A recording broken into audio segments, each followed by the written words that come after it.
I don't want you to cry. But the most important thing, ako lang mag-isa, doon lang nag-umpisa yung kalbaryo ko. Because I stood for Tatay Digong. I told him, you're a warrior. I'm a warrior. Ano naman lang mag-isa. Wala naman yung mga ibang mga nagpapagano ni Tatay Digong. Gusto ko lamang pong ipakilala sa inyo. Siyempre, alam ko yung iba kilala na. At salamat po sa pagbisita. Nandirito po ang Mayor ng Cebu City, si Mayor Mike Rama. Magbabay ka naman tayo. And kami, currently the Vice President for Visayas ng PDP, Laban. National po yan. Magandang umaga o tanghali. Always umaga. 5 minutes. Bayan. Pag hindi ito puso, ay ano kaya ang description? Galing ko lang sa airport. And then of course, irresistible yung sinasabing kapihan. Wow. Irresistible. Salamat, Mayor. And definitely with the distinguished panelists, you know what? This is the first time I ever heard from our chairman, Secretary Alfonso. See? And of course, the lady D.A. Christine. And we've always been talking with Yvette, Penny, and Rob. I came over. I don't want you to cry. But the most important thing, ako lang mag-isa. When push comes to shove, looking back on the issue of people's initiative, doon lang nag-umpisa yung kalbaryo ko. Because I stood for Tatay Digong and issued a rally permit. And I'll be back for further question and answers. At the time, I called him on the day.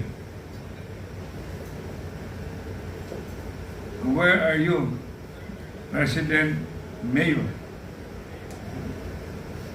So nandun sa Radisson. Because sinabi niya sa akin, Mike,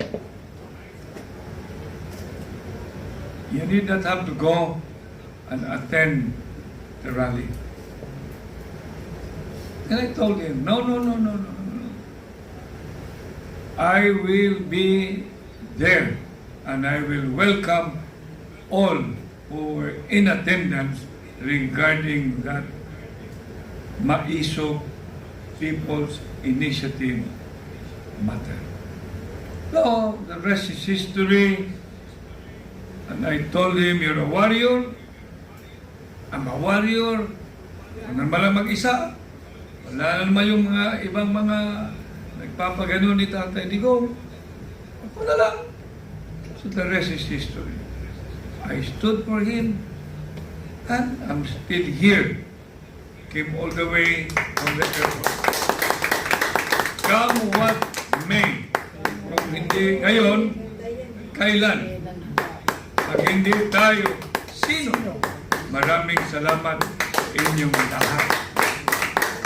Maraming salamat, Mayor Mike Rama ng Cebu City. And of course, siya rin po yung PDP Vice President for Visayas. Thank you. And now, of course, any message from our very handsome moderator? Nakikinig po ako kay Secretary Alfusi. Alam mo, naiiyak ako.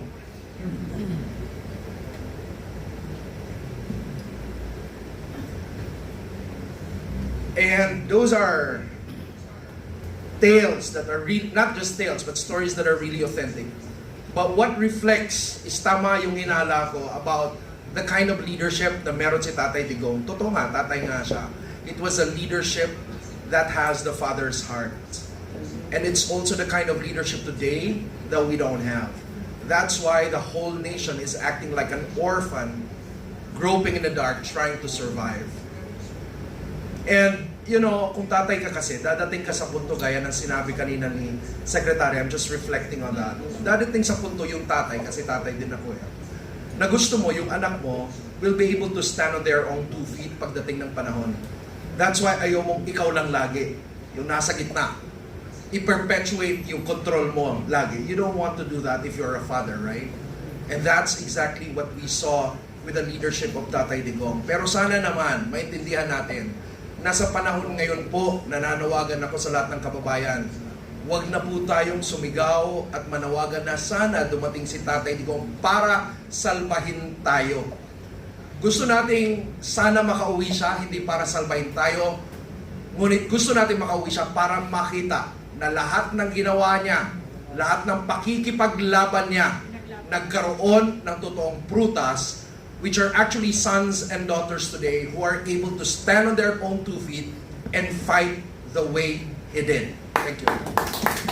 Kwento ko lang sa inyo para at least hindi naman namin ito naikwento noon. Dati tahimik lang kami, trabaho ng trabaho. And I would like to let you know that even during the pandemic, yung cabinet meeting, tuloy-tuloy kami. Tuloy-tuloy, no? Tapos yung nagtukan kami noon yung sa vaccine, magsisimula pa lang ang vaccine. Hindi namin inumuna sarili namin magpa-vaccine. No? Si Pangulong Duterte mismo sinasabi na mga tao muna. Kasi doon may pumapasok ng mga vaccines eh. Wala. Tatanungin niya, sino nagpa-vaccine sa inyo? Wala. Ako, 2 beses ako na COVID eh. No? So, talagang yung sitwasyon na yun, yung pandemic na yun, very memorable, very maraming stories. Pero ang istorya dito, under the DOE, under the energy security, tuloy-tuloy ang trabaho. Si Pangulong Duterte at that time, tuloy-tuloy din ang trabaho. Hindi yun tumigil. Nag-meeting kami noon, nagka-cabinet meeting kami. Talagang, kaya lang malalayo ang abot namin eh. Malalayo ang abot. At saka yun nga, sinabi ni Kape, na talagang tayo muna, test muna, alcohol, lahat. No? Face shield, lahat yun. Tapos meron pa kaming, ano ba ito, yung PPE. No? So, lahat yun. No? Pero sa DOE, during the DOE, because as a leader, he's exemplified na trabaho siya kahit anong sitwasyon. So kami sa DOE, tuloy-tuloy din. No? And we have ang aming prinsipyo nun, I will not ask any of my people to do something if I will not do it myself.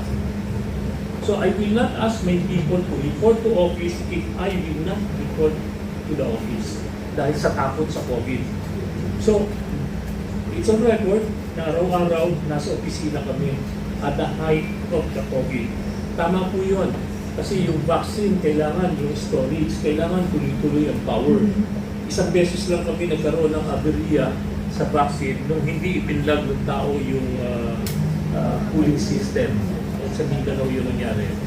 But other than that, walang nangyari. At saka yung fuel, yung delivery of fuel, dire-diretso. So sinasabi ko na meron tayong business continuity program. Sabi niyo, just imagine, if let's say one of the plant is contaminated, titigil yun. Anong epekto doon? So, everybody had a business continuity program. And I thank the private sector, yung mga players, industry players, for cooperating and giving us all the support. And the work of the DOE people during the pandemic, dahil nandun sila. Katulad din yun ng other department, sama-sama kami. Dahil nasa pamumuno yun Pangulong Duterte na hindi naman siya gagawa, hindi naman niya pwede obligahin na magtrabaho kung hindi siya magtatrabaho. So yun ang naging kultura during the time. So kahit na sabihin nyo na matatanda na yung ibang kabinet na yung sabi nyo, trabaho talaga, trabaho, wala. Tinamaan kami ng COVID. Siyempre, masakit, natatakot ka rin. Gising ka pa o pagpasok mo sa ospital, abo ka na. Di ba, ganun yung sitwasyon mo. Pagpasok mo ng ospital, di mo alam kung lalabas ka, abo ka, hindi ka na makakita. So, that was the time that we had that 2 years. Kaya apektado din ang performance ng administrasyon noon because of the COVID, aside from the other calamities. Ngayon, I'm I'm sorry for this administration na ito, nangyayari itong connection. No? Sana nga matawiran natin ito na hindi tayo masyadong apektado.